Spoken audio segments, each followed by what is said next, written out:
Untuk siapa? Untuk orang yang bodoh. Lori insya Allah, saya tetap kalau memang sudah aktivitasnya sudah berjalan, saya stop. Nggak ada lori. Jalan makan bukan lori saja yang harus kita jalan makan. Apa saja bisa. Ya itulah punya negara Indonesia kan, kita itunya dari kereta api, emang kerjanya di kereta api, menghidupkan keluarga dari kereta api, ya kita harus sayang sama kereta api gitu.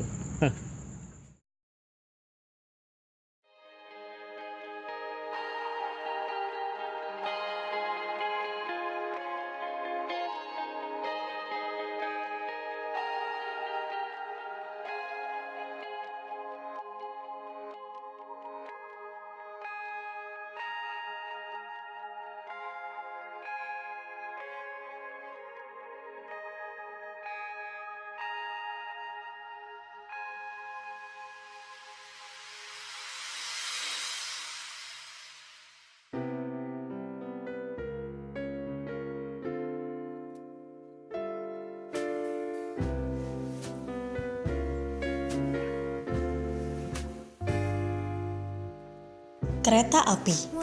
Inilah sebuah transportasi yang membantu kita untuk berpergian baik dari jarak yang ditempuh dekat maupun jauh.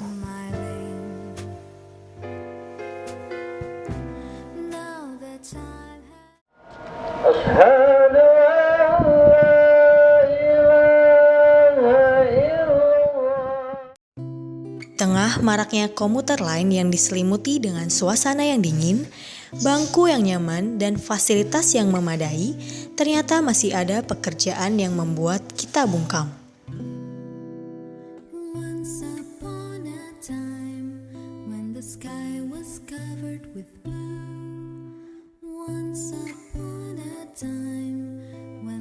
Suatu pekerjaan yang diampu oleh orang-orang yang berada di sekitar rel kereta api. Beginilah kondisi warga sekitar Kampung Bandan. Perih ketika melihat bahwa tempat yang seharusnya dijauhi justru dipakai oleh mereka untuk bersandar dan bertumpu dalam kehidupannya sehari-hari.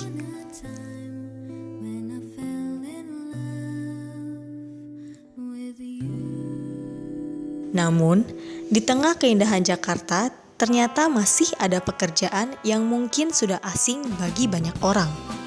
Suatu pekerjaan yang memakai sebuah gerobak kayu yang dilapisi dengan roda rel kereta api dan didorong dengan kekuatan manusia. Di era modern ini, kita mungkin akan terkejut dengan keberadaan kereta ini yang masih ada sampai sekarang. Sebagian besar orang memang belum mengetahui, bahkan tidak sadar akan adanya pekerjaan ini. Sebuah gerobak kayu yang ditarik oleh beberapa orang demi satu tujuan, yaitu mencari sesuap nasi. Ya, itu adalah lori. Tidak hanya orang dewasa yang bekerja sebagai profesi lori, tetapi anak-anak juga mencari pekerjaan ini sebagai pekerjaannya untuk mencari nafkah. Anak lori, itulah sebutan untuk anak-anak Kampung Bandan yang bekerja sebagai penarik kereta lori. Anak lori ini bekerja dengan sangat giat untuk membantu keluarganya. Mereka juga bermain dan menari layaknya anak sekolah yang tidak lelah dengan pekerjaannya yang harus membuatnya menanggung beban di umur mereka saat ini. Salah satunya adalah Muslim. Saya ajarin naik lori sama bapak. Yang buat bapak sama teman bapak.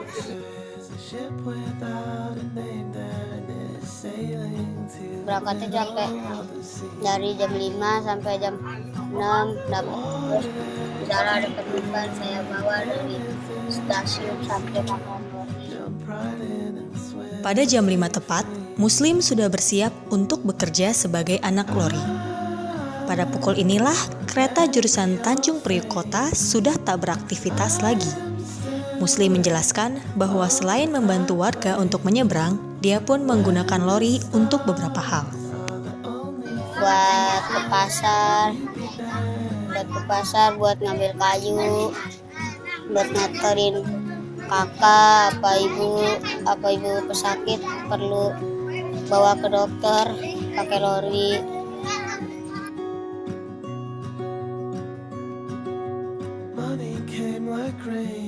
Lah, mak, mana itunya mak, lorinya kok kagak ada, dibawa mau kantip gitu kata mama. Terus saya ke atas nangis.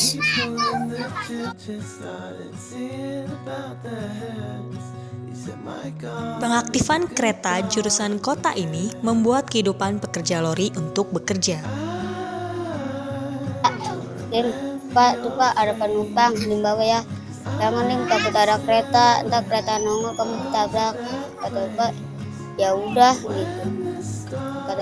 Kata Bapak kagak boleh. Ya udah saya di rumah aja tidur.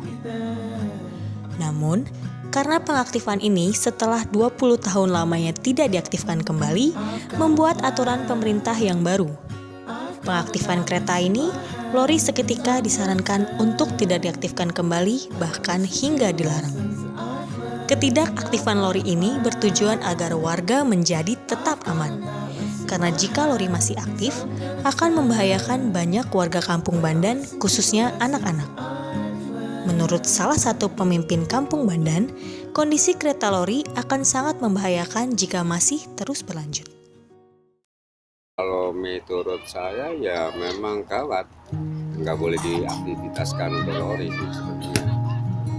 Nah akan membahayakan dan juga kepada anak-anak, ya kan, atau mungkin kepada mungkin yang narik lori juga.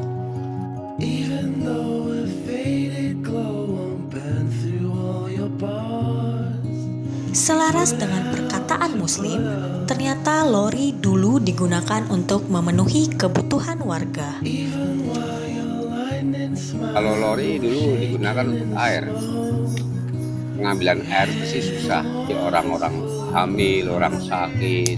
Keadaan lori ini nggak aktif, kalau keadaan aktif nggak mungkin akan digunakan masyarakat, dan aktivitas masyarakat juga tahu bahwa tempat ini nggak digunakan untuk kereta api sementara ini. Kalau memang bisa menempatkan, itu ada jalan lain untuk makan anak-anak lori. Nggak ada lori. Jalan makan bukan lori saja yang harus kita jalan makan. Dulu sebelum ada lori bisa makan. Masa saya nggak bisa nyetok lori? Insya Allah saya bisa ngatasin lori harus off.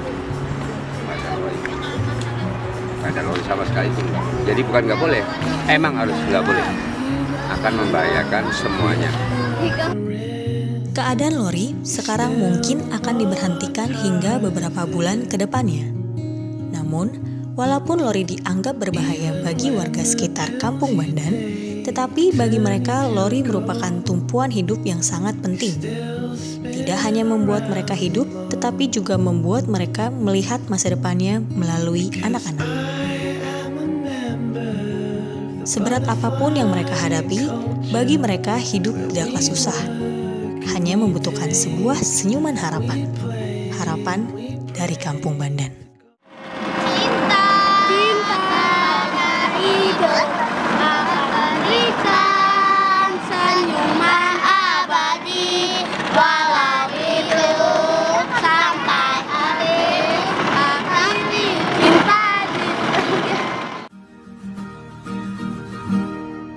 Menarilah dan terus tertawa, walau dunia tak seindah surga. Bersyukur.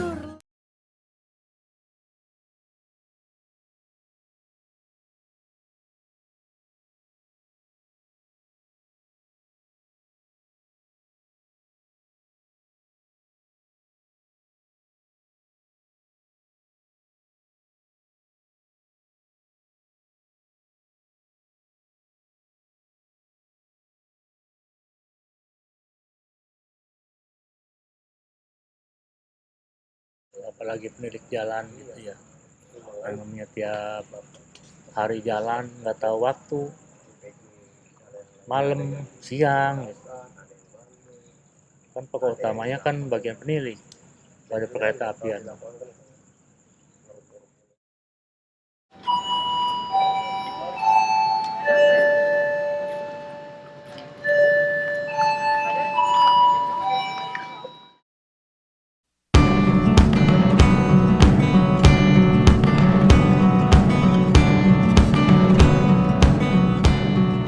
Jakarta. Ketika mendengar kata Jakarta, apa yang ada di bayangan Anda? Monas, kota tua, atau tempat wisata lainnya? Ya, itulah Jakarta. Jakarta merupakan sebuah kota dengan beribu bahasa, wisata dan budaya yang sudah tak asing lagi bagi kita melihat keindahan ibu kota, khususnya malam hari. Jakarta memang identik dengan tempat wisatawan dan berbagai macam jenis, khususnya kuliner. Suasana seperti ini sering kita lihat hampir setiap harinya. Namun, di tengah keindahan kota Jakarta ini, ternyata masih ada orang yang bekerja untuk keselamatan jiwa. Pukul 10 malam, ketika yang lain bersiap untuk tidur, salah satunya seorang penilik kereta api, Pak Sarbini, yang justru tengah bersiap menjalankan tugasnya. Hal ini dia lakukan selama 20 tahun lamanya. Sebagai seorang ayah yang memiliki 3 anak ini, Pak Sarbini tidak merasa lelah sedikit pun dalam pekerjaannya. Bapak yang khas dengan keramahannya ini selalu bersiap lebih awal dengan mempersiapkan semua peralatan tempurnya dalam bekerja. Saya kan tadinya di jalan dulu baru jadi pemilik. Ya 8 sampai sekarang tuh saya kerja udah pindah-pindah gitu. Udah ke bagian perawatan, bagian pintu, bahkan sekarang jadi pemilik. Sebelum jadi pemilik tuh saya pintu dulu.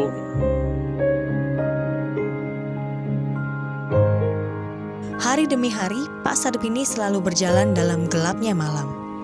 Dia selalu bersiap lebih awal dari jam kerjanya. Tertib, teratur, dan aman. Inilah yang membawanya untuk selalu bekerja demi keselamatan banyak orang.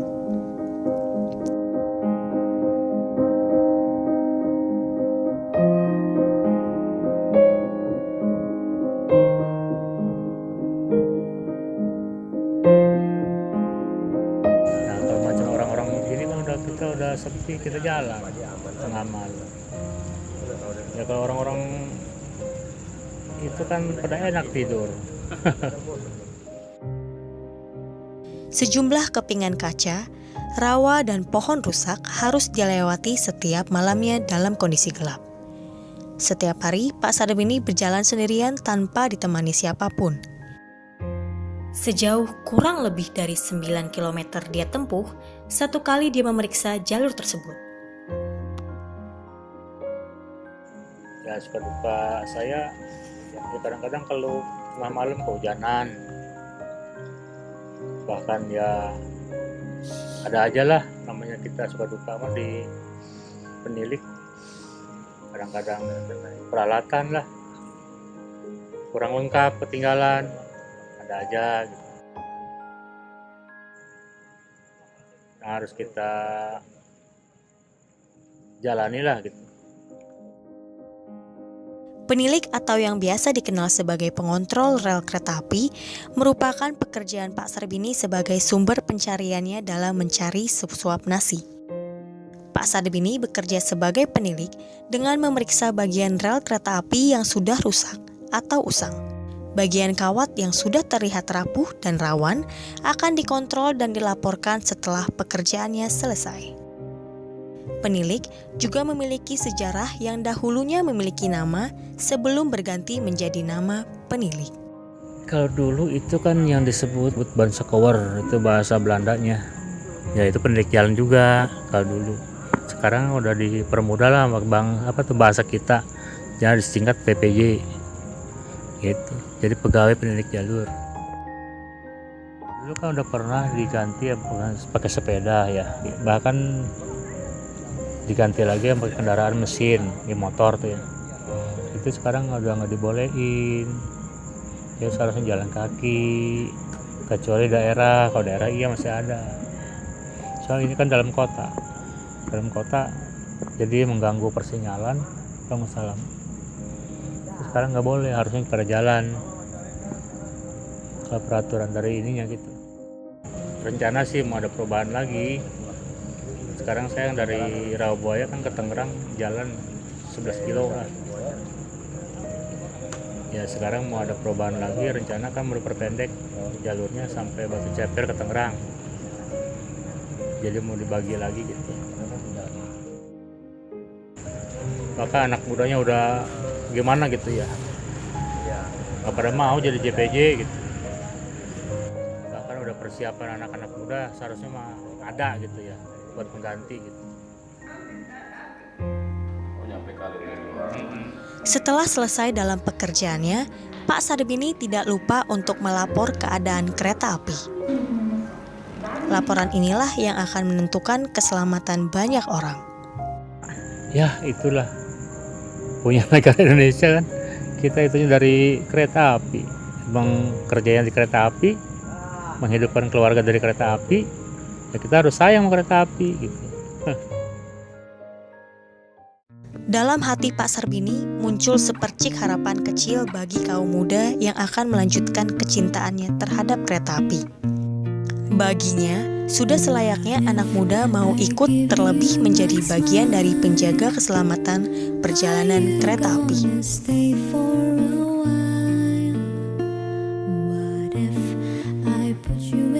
Sepercik kecintaannya yang datang untuk pejuang kereta api seperti Pak Sarbini. Inilah Pak Sarbini, orang biasa dengan profesi yang luar biasa. Sebuah pekerjaan yang menentukan banyak jiwa.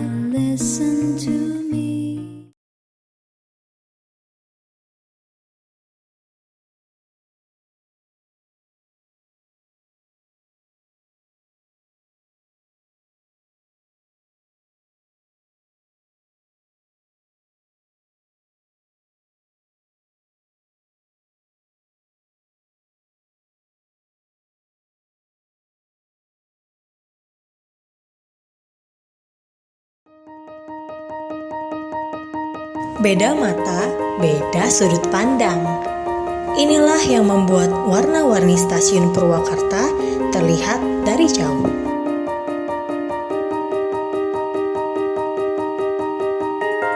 Setelah memandang indahnya pepohonan yang menyapa mata, akan membawa kita semua berakhir di stasiun kecil di Jawa Barat.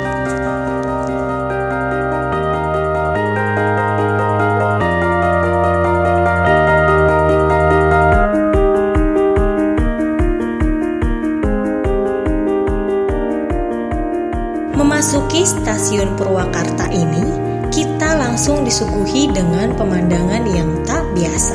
Walaupun terlihat seperti tak terurus karena catnya yang sudah lusuh dan layaknya bangunan di era 80-an yang sudah berumur, ternyata dapat ditemukan menara yang tersusun rapi dari tumpukan gerbong kereta setinggi 7 meter dengan berbagai macam warna.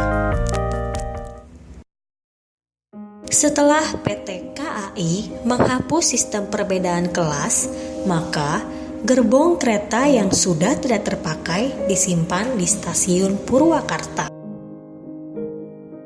Di Kanibal, itulah sebutan untuk tumpukan gerbong yang beroperasi dari tahun 80-an ini, karena sudah tak dapat ditemukan lagi suku cadangnya. Tetapi, gerbong warna-warni ini sering kali dijadikan objek untuk berfoto bagi mereka yang berhenti di stasiun Purwakarta. Namun, seharusnya hal tersebut dilarang karena area ini termasuk area zona merah, yang berarti zona berbahaya. Sepintas stasiun ini tak terlihat bermasalah. Namun, lihatlah di belakangnya. Gerbong-gerbong kereta berjenis komuter lain, kelas ekonomi dan ekonomi AC yang sudah ditumpuk sejak tahun 2012 ini dipenuhi coretan grafiti, berkarat, dan usap. Mereka teronggok di karantina di stasiun Purwakarta sebelum diolah kembali ataupun dijual ke Krakatau Steel.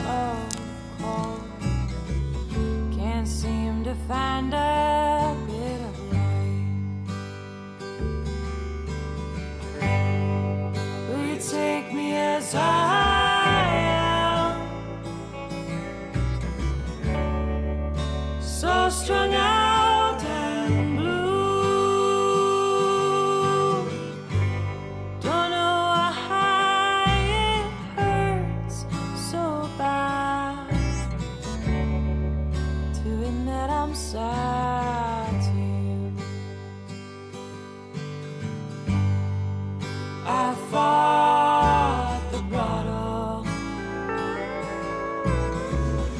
kuat menahan hujan lebat dan angin yang kencang membuat seng pembatas ini tumbang. Sekarang, tak ada lagi pembatas antara pemukiman dengan bangkai kereta api.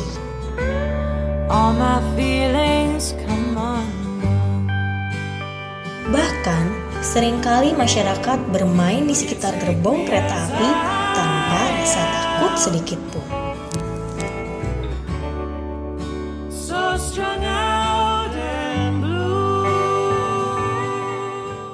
Itu tanah kereta sebenarnya boleh aja untuk di situ juga. Kalau tempatnya itu, ini tanah kereta api. Cuman orang-orang aja pada tidur di situ kalau malam, jadi kelihatannya agak ini kurang, agak panas, agak seram. Udara mandir aja kalau malam di situ. Terus nggak ada yang ngurus lagi. Buat dihancur nih seng ini seng. Hancur kena hujan angin.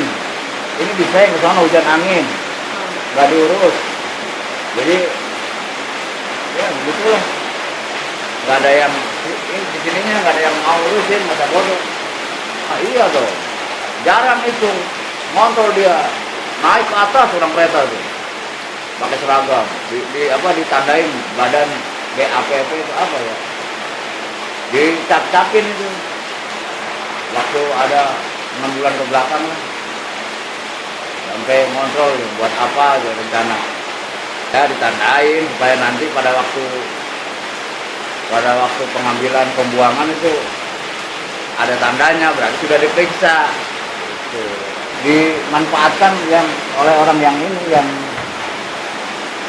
yang membutuhkan gitu. Di KRL itu kan ada kipas, terus dia preman sini kayaknya belakang itu kayaknya kalau umpamanya malam hari itu ya naik betul lah tuh ngambil apa sih, wah pokoknya berani mati dia.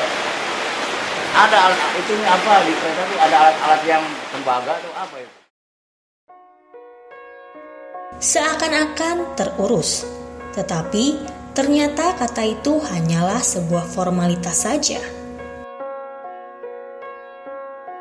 Pendataan dengan memberikan cap pada gerbong kereta api yang tidak dijalani secara rutin membuat tempat ini semakin terlihat miris. Keadaan di dalam bangkai kereta api pun sudah tak tertata lagi dan dipenuhi dengan tanah, hingga banyak tanaman liar yang memasuki gerbong kereta. Tak ada kepedulian yang terukir dengan tulus dari PT KAI untuk membuat tempat ini menjadi lebih layak sebagai tempat persinggahan bangkai kereta.